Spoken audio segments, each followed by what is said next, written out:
Blood soaked slowly through the white bandage wrapped around Leah Carter's hand. The bandage had been clean just an hour ago. Now it was spotted with deep red stains, a quiet reminder that pain was never far behind her smile. Balancing 4 steaming plates along her arm, Leah forced her trembling fingers to stay steady.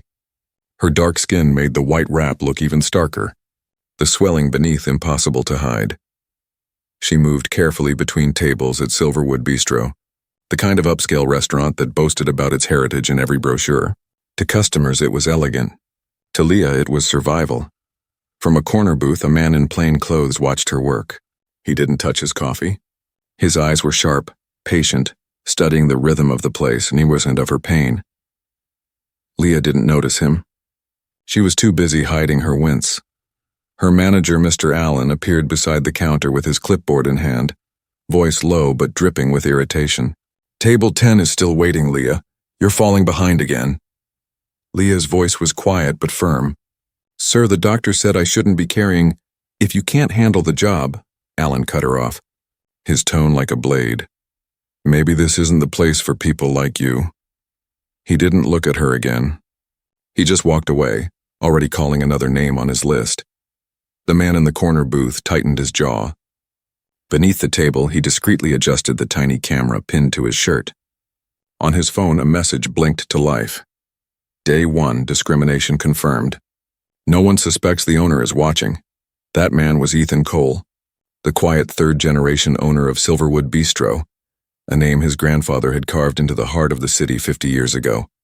In his office, Ethan stared at spreadsheets showing profits rising and people breaking. The logo of his family restaurant sat proudly at the top of every page, a symbol that once meant fairness, dignity, and community. Now it was being used to hide something ugly. Employee satisfaction among white staff had gone up. Among black staff, it had collapsed. Customer complaints about slow service matched almost entirely with tables assigned to those same black employees. It was a pattern, too clear to be coincidence, and too painful to ignore. Ethan glanced at the framed photo on his wall, his grandfather standing shoulder to shoulder with the first Silverwood team. People of every color, smiling together in a time when such unity wasn't common. Beside it hung the restaurant's original creed: respect and opportunity for all who enter, through the front door or the kitchen. Somewhere along the way, that promise had been broken. His assistant knocked gently and stepped in. "Mr. Cole, you might want to read this." She handed him a printed message from the restaurant's anonymous feedback inbox. In the last 6 months, black staff have been getting worse sections, longer hours, and more punishment than anyone else. Leah Carter broke her hand last week and was forced to work through the pain. This isn't what Silverwood used to stand for. Please, someone needs to see. Ethan's pulse quickened. He pulled up Leah's file. 5 years of spotless service, 2 Employee of the Month awards, and a note about her 3 children. The recent reviews, all written under Allen's management, painted a completely different picture. Attitude problems, poor reliability, customer complaints. He shut the folder and opened an old leather journal that once belonged to his late father. A dog-eared page was marked with a ribbon. It read, "When the restaurant loses its way, don't trust the numbers. Trust your eyes." Ethan stared at the words, hearing his father's voice echo in his mind.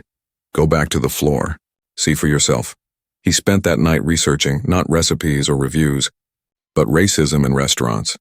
He learned that black servers on average earned 30% less in tips, that over 2/3 of discrimination cases were never reported, and that nearly 3/4 of restaurant workers had witnessed bias but stayed silent.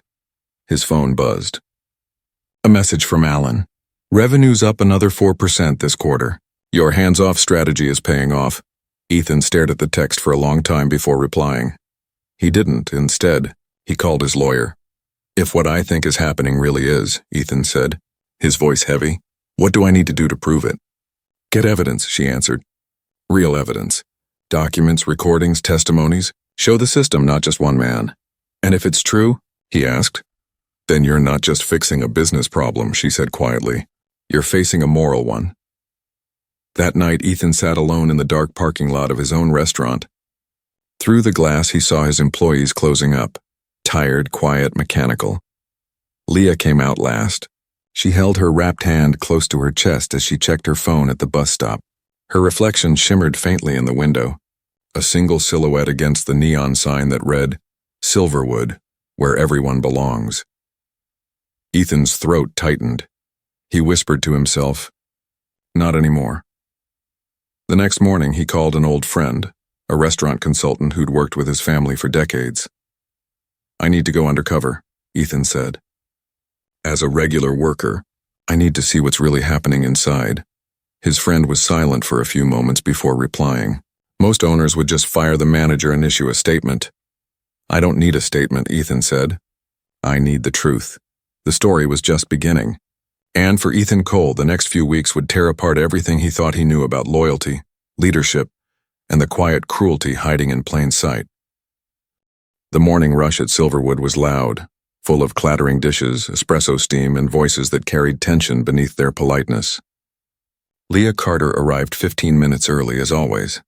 She tied her apron tightly, hiding the stiffness in her bandaged hand. Every movement hurt, but she smiled anyway. That's what survival looked like. "Morning, Leah," said Tom, a veteran server with kind eyes and graying hair. "You're on sections 5 through 8 again." Her smile faltered. Those were the back tables near the restrooms where tips were light and customers complained about noise. It was her 4th week straight back there. "Again?" she whispered. Tom gave a helpless shrug. "Alan makes the assignments. You know how it is now." Leah nodded, but her stomach sank. Everyone knew what that meant. Every black server had been pushed to the back sections. The prime front tables with big spenders went to the white staff. Nobody talked about it anymore. Talking could get you replaced. The morning went on like any other until the accident. A busboy missed a spill near the kitchen door. Leah came through with a tray of water glasses, her balance perfect until her foot hit that invisible slick spot. The tray wobbled. She twisted sharply, catching it before it fell, but her hand slammed against the edge of the service counter. A bolt of pain shot up her arm so fast it stole her breath. The glasses clattered down, shattering across the floor. "I'm sorry," she gasped, clutching her wrist. Alan stormed out of his office. "Clean that up immediately," he barked. "Then see me," she tried to explain. "I think I hurt my hand." "Get some ice," he snapped, already turning away. "Lunch rush starts in 20 minutes. By the time she reached his office, her wrist was already swelling. Alan didn't even glance up from his desk. "That spill," he said flatly, "is coming out of your tips."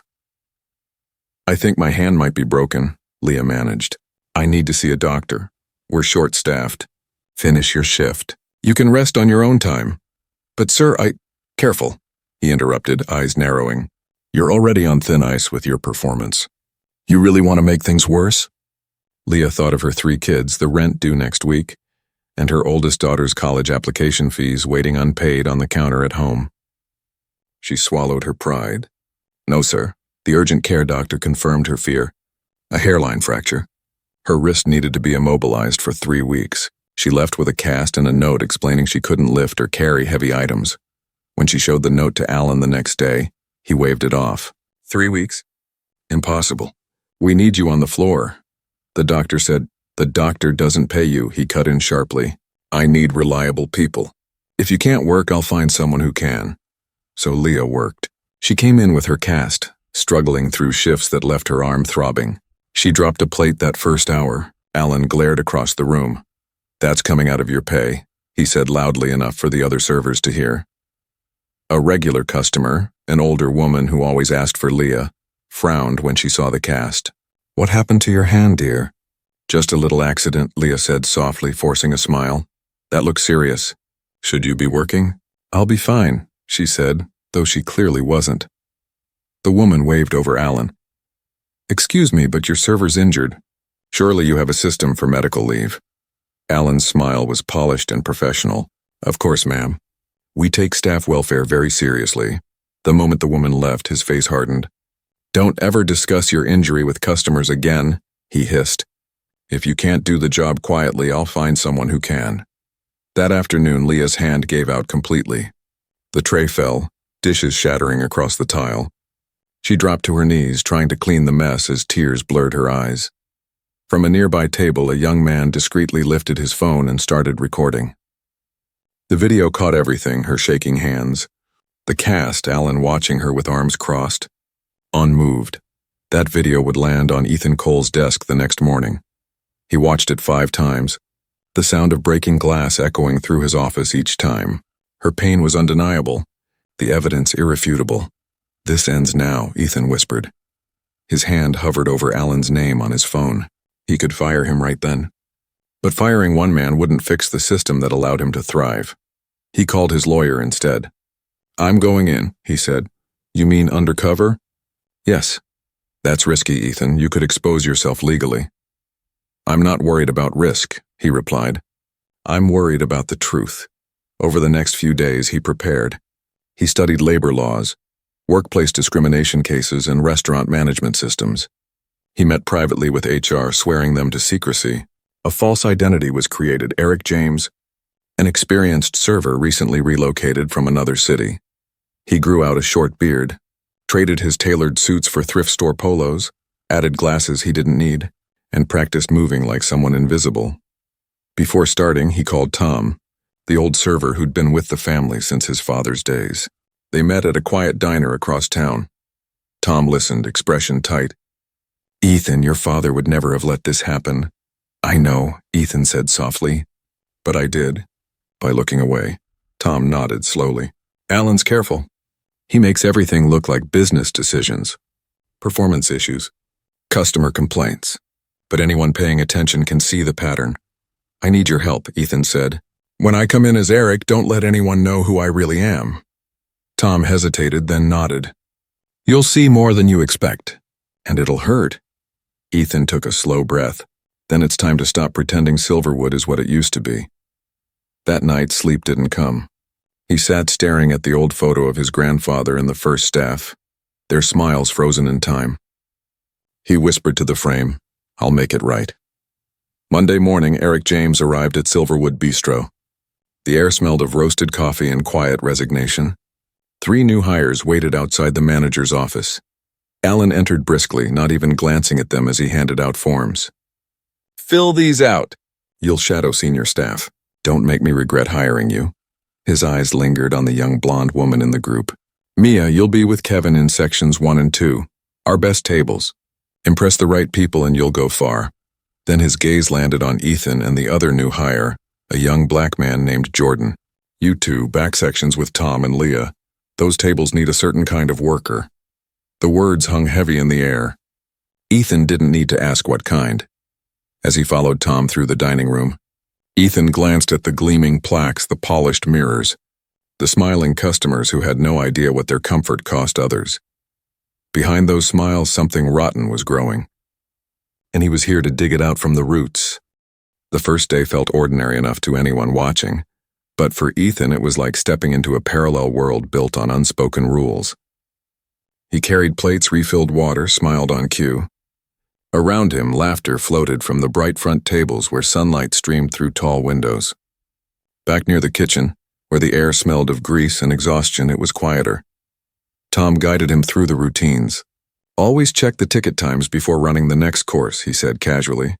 But under his breath he added, "Watch how Alan talks to people. You'll see what I mean soon enough." By noon, Ethan had already noticed a pattern. Every front section, the ones customers requested, the ones with better tips, was staffed entirely by white servers. Leah, Jordan, and the others with darker skin were all tucked in the back. The difference was invisible to customers but screamed from the inside out. When Mia dropped a tray of silverware near the host stand, Alan chuckled. "No worries, rookie. Happens to everyone." When Leah spilled a single glass of water 20 minutes later, Alan's tone cut like ice. "We'll talk about your performance later." Ethan felt a chill run through him. He understood now why numbers alone could never tell this story. During a short break, he found Leah sitting alone at a corner table, massaging her still healing wrist. She smiled faintly as he sat down. "Rough first day?" He nodded. "Trying to keep up. Give it time," she said softly. "You'll learn where not to step." "What do you mean?" Her eyes flicked toward the manager's office. "Some of us get obstacles, others don't. Just document everything, your shifts, your tables, what he says. You might need it. Has anyone complained?" Angela did. "She's gone now. Officially for performance issues." Leah looked down at her hands. "Another guy, Terrell, tried to talk to upper management. His hours were cut until he quit. So, no. Complaining doesn't help here. The door opened suddenly. Alan stood in the frame. Break's over. Leah, Section 7 needs pre-busing. She glanced at the clock. I still have 3 minutes. Did I ask what the clock says? The air went cold. Leah stood, murmuring an apology. Alan turned his eyes to Ethan. First day advice? Be careful who you get close to. Some people here carry attitude problems. Guilt by association. Ethan forced a nod, pretending to agree, while rage pulsed quietly under his calm expression. That night he helped Tom with closing duties. Through the swinging door they overheard Alan speaking to Kevin. Take Section 2 for the VIPs tonight, Alan said. They're regulars. We want our best face forward. Kevin hesitated. Shouldn't Leah take them? She's worked here longer. Alan lowered his voice, but not enough. Between us, some faces just don't fit the image we're selling. Ethan kept wiping tables, heart pounding as his recorder captured every word. By the third day, the rhythm of discrimination was painfully predictable.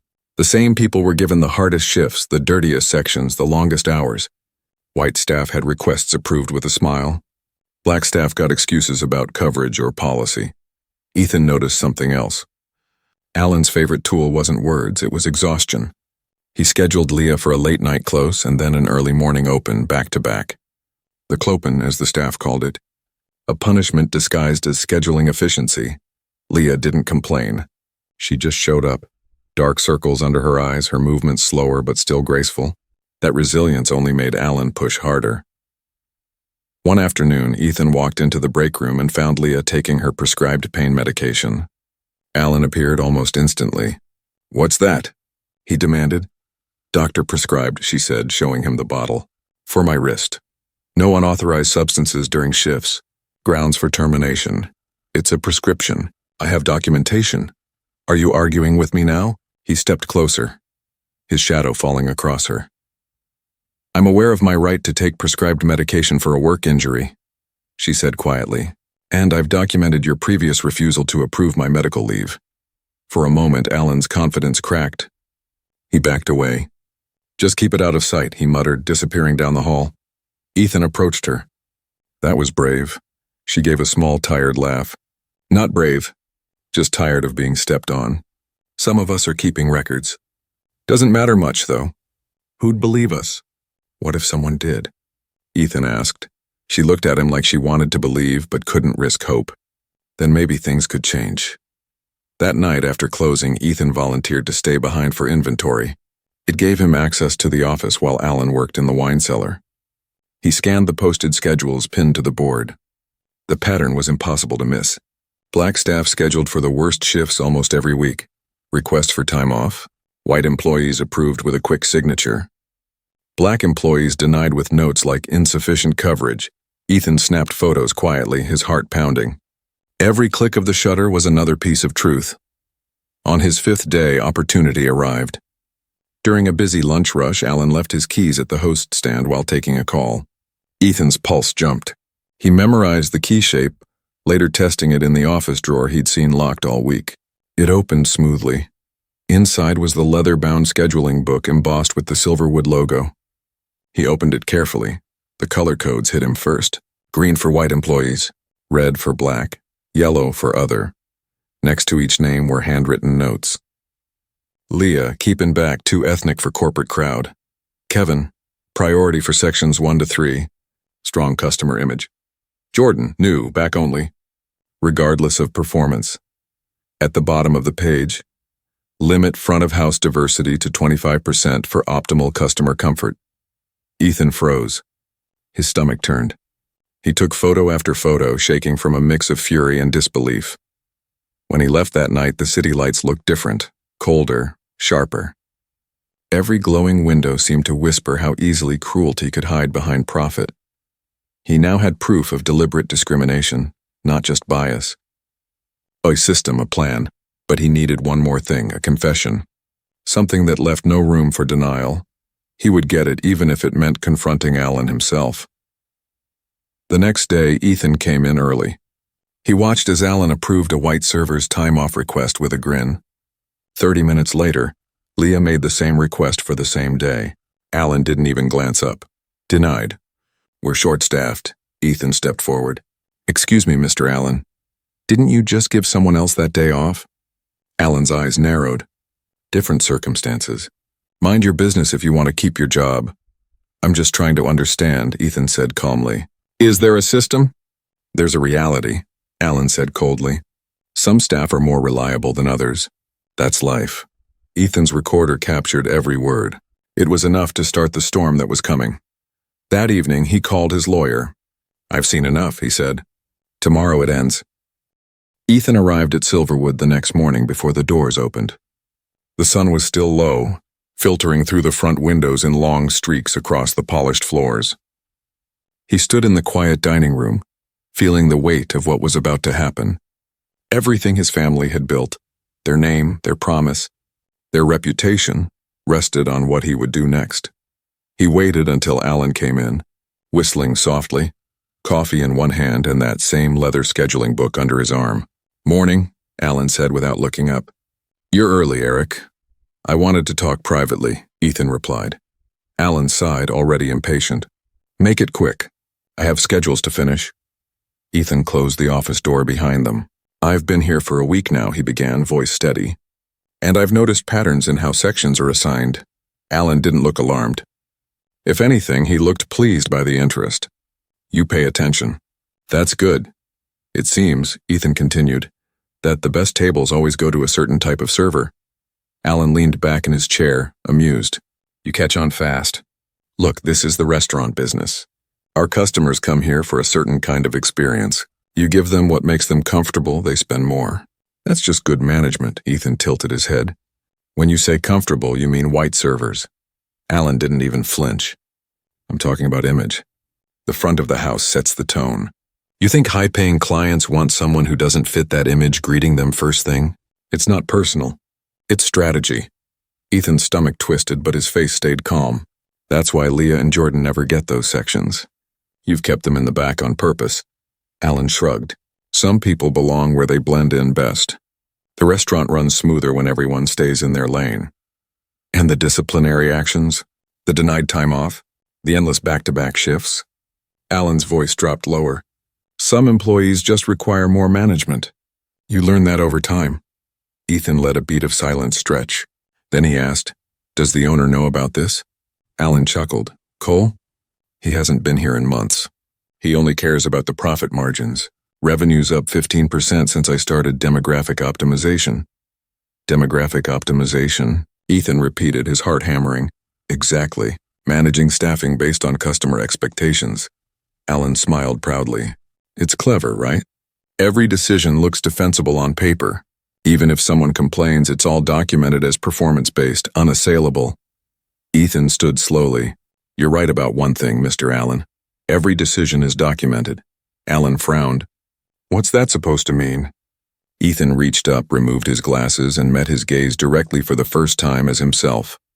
It means the owner hasn't been absent. He's been standing right here watching you. The color drained from Allen's face.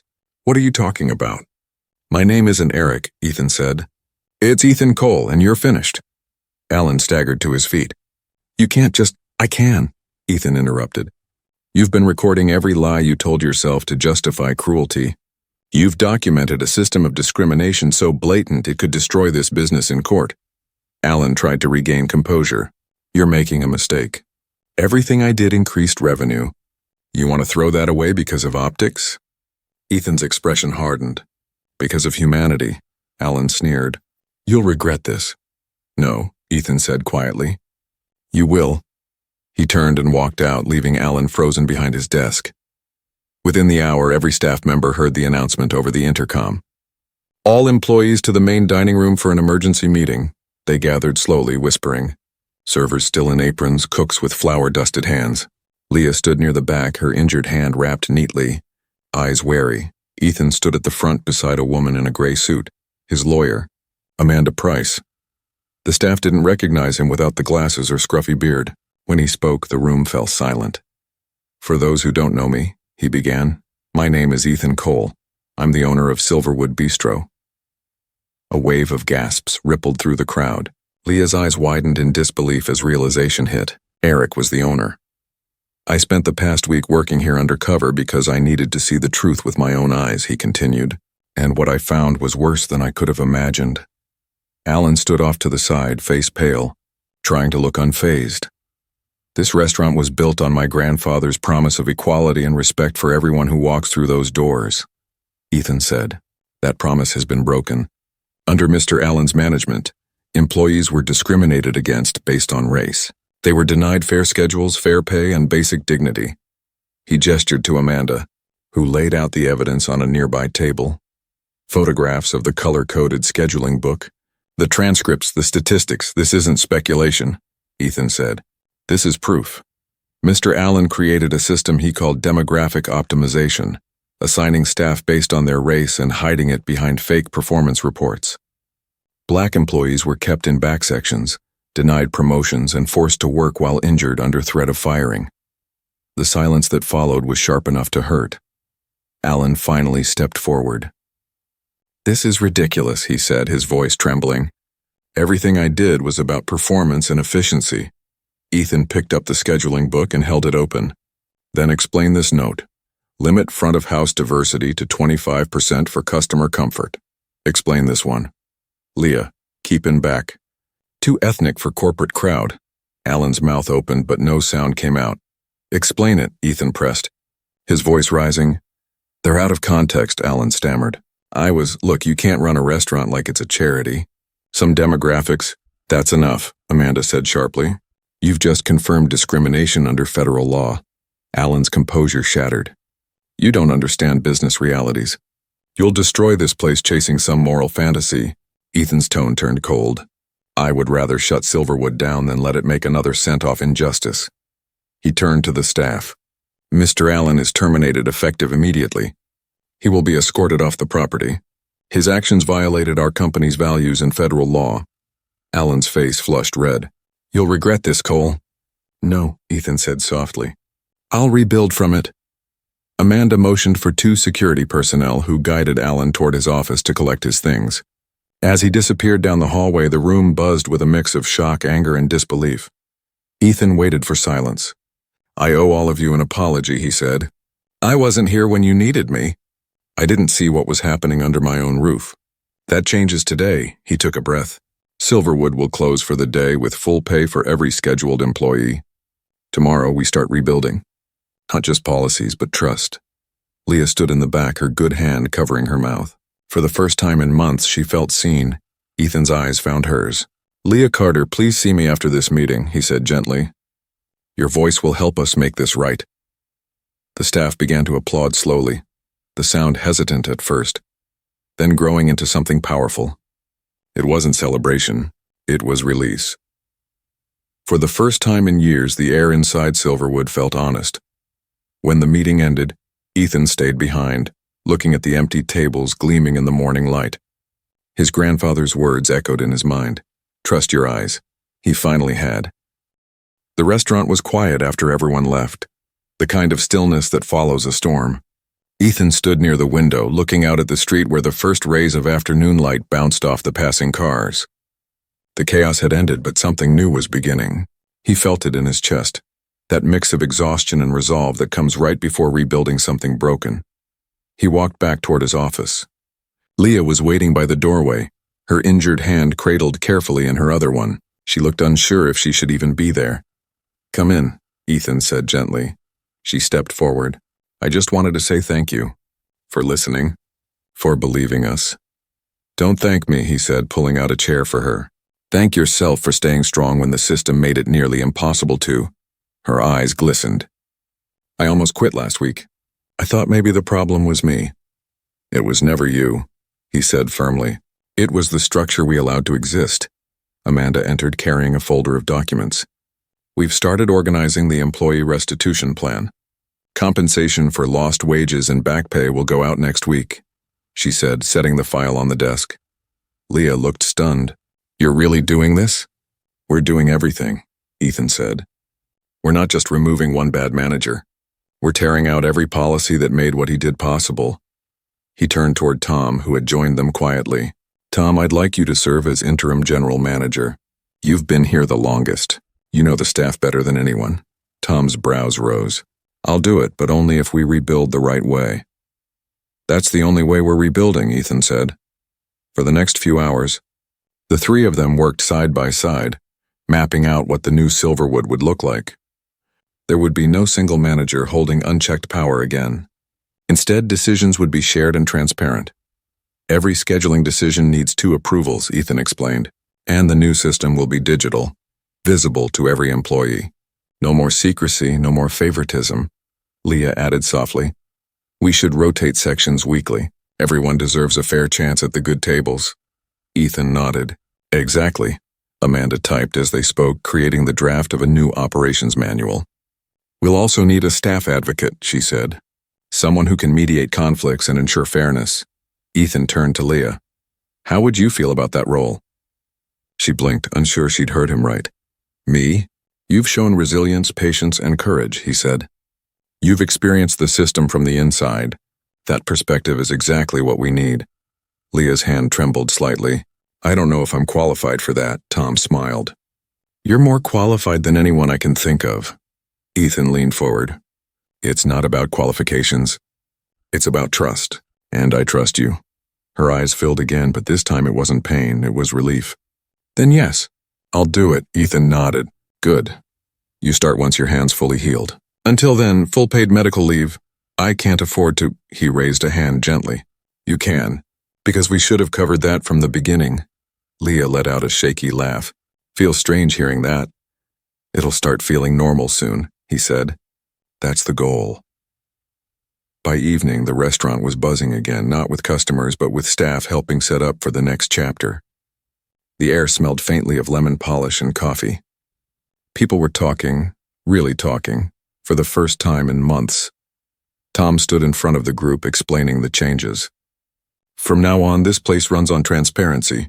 Scheduling will rotate, pay will be tracked fairly, and everyone will have a voice. No more silence, no more fear. Ethan watched from the side, arms crossed, pride mixing with humility. This wasn't redemption yet, but it was the first honest step toward it. Leah stood with a few of the servers, her cast now replaced with a small brace. She looked lighter, freer, as if the weight she'd been carrying had finally started to lift. After the meeting, Ethan approached her. How's the hand? Almost healed, she said. Feels strange to not be afraid of coming in tomorrow, he smiled. That's how it should have felt all along. The next few weeks moved quickly. Compensation checks went out. New policies rolled in. Training sessions were held where people actually asked questions without fear of punishment. A new sign appeared by the entrance, the old mission statement, restored in elegant lettering, respect and opportunity for all who enter, through the front door or the kitchen. When the staff saw it, someone started clapping quietly. Then everyone joined in. It wasn't loud, but it carried weight. Leah walked past the sign, fingertips brushing the words. It finally means something again, she whispered. Ethan nodded beside her. It does. They worked long hours rebuilding everything Alan had corrupted. Payroll, scheduling, performance reviews, even the complaint system. For the first time, employees could report mistreatment anonymously, with the assurance that someone would actually listen. It wasn't perfect. Mistakes happened, old habits lingered. But the difference was in the response. Issues were discussed, not buried. Tom often said during the morning meetings, "We can't erase what happened here, but we can make sure it never happens again." And every time he said it, people believed him a little more. 3 weeks after that fateful meeting, Silverwood reopened to the public under new management. The lights glowed warmer. The staff stood taller. The energy in the room felt alive again, not tense, customers noticed. They didn't know why, but something in the air felt different. Lighter. Welcoming, real.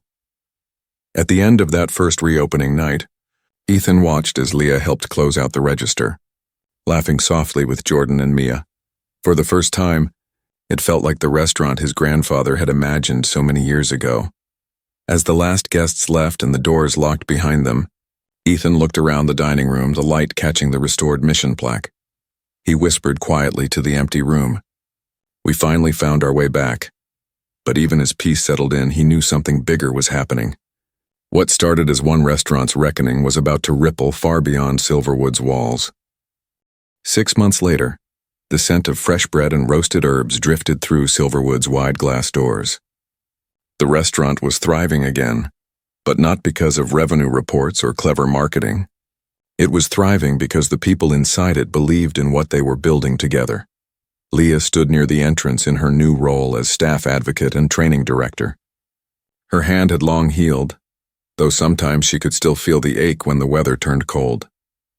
The ache reminded her of everything that had changed, and everything that had been endured to get here. "Morning, Leah," said Jordan as he clocked in. "You should see the new applicants. Half of them said they applied because they heard about what you did." She smiled, shaking her head. "What we did, Jordan. None of this happened because of one person. But deep down, she knew that every choice to keep showing up, every shift she'd worked through pain, every time she'd swallowed her fear, had led here." Ethan entered from the side hallway, now without the constant tension in his shoulders. He'd traded his suits for rolled sleeves and open collars. He moved differently now, not as a distant owner, but as part of the team. "How's training going?" he asked. "Better than expected," Leah said. "They're starting to believe the change is real." "It is real," Ethan replied. "And now the rest of the industry is watching." She raised an eyebrow. "You mean the article?" He nodded. The newspaper on the host stand bore the headline, "One Restaurant's Reckoning Sparks Industry Reform." Below it was a photo of Silverwood's staff standing together, smiling. Diverse, equal. After the scandal, Ethan had testified before the city council, calling for stronger workplace protections and transparency requirements for all hospitality businesses. Other owners began reaching out, some defensive, others quietly inspired. The ripple had started. Later that afternoon, a group of local restaurant owners gathered at Silverwood for a workshop Leah had organized. She spoke at the front, calm but powerful. "Discrimination doesn't just destroy lives," she said. "It rots the foundation of your business. Fairness isn't charity, it's structure. It's policy. It's deciding that dignity isn't negotiable." The room was silent. People were listening, really listening. Afterward, a young woman approached her. "I quit my last job because of what you just described. But hearing you speak, maybe I'll try again." Leah smiled softly. Then it was worth it. That evening, as the dinner rush filled the restaurant, Ethan stood near the bar watching everything unfold. Tables buzzed with conversation. The front section, once off limits to certain staff, now featured a balanced rotation of faces. Customers were greeted not by image but by warmth. Tom moved through the dining room, checking on servers, laughing with the kitchen crew. Every corner of Silverwood pulsed with life again. Ethan leaned toward Leah, who stood beside him reviewing notes on her tablet. "Do you realize what this place has become?" he asked quietly. She looked around. "A restaurant?" He smiled. "A promise kept." She nodded slowly. "Your grandfather would have been proud." Ethan's eyes drifted toward the framed photo now hanging in the entryway. The original Silverwood team from decades ago, restored and newly displayed. Beneath it, a small plaque read, "Justice doesn't erase the past. It gives the future a fighting chance." The weeks that followed brought more than just success.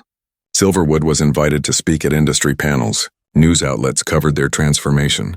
Applications flooded in from people who wanted to work in a place that had proven equality could be more than a slogan. One afternoon, Ethan and Leah sat in his office going through letters from around the country. One caught Leah's eye. She unfolded it carefully and began to read aloud. "Dear Ms. Carter, I saw the story about Silverwood. I'm a single mom working 2 jobs, and sometimes I wonder if people like us ever get seen. But watching what you did reminded me that staying quiet only protects the wrong side. Thank you for standing tall when so many couldn't." Leah's voice trembled slightly. "She didn't even leave a name," Ethan exhaled. Maybe she didn't need to. Maybe she just needed to know someone's out there fighting. That night, after the final table cleared and the last dish was washed, Leah stood alone in the dining room. The city lights shimmered through the windows, reflections dancing across the polished floor. She walked to the center of the room and traced her fingers across the edge of one of the tables, the same type she'd once bust in pain. Now it felt like something entirely different. Ethan approached quietly. "Couldn't sleep either?" "Just thinking," she said, "about how something ugly turned into something that actually matters."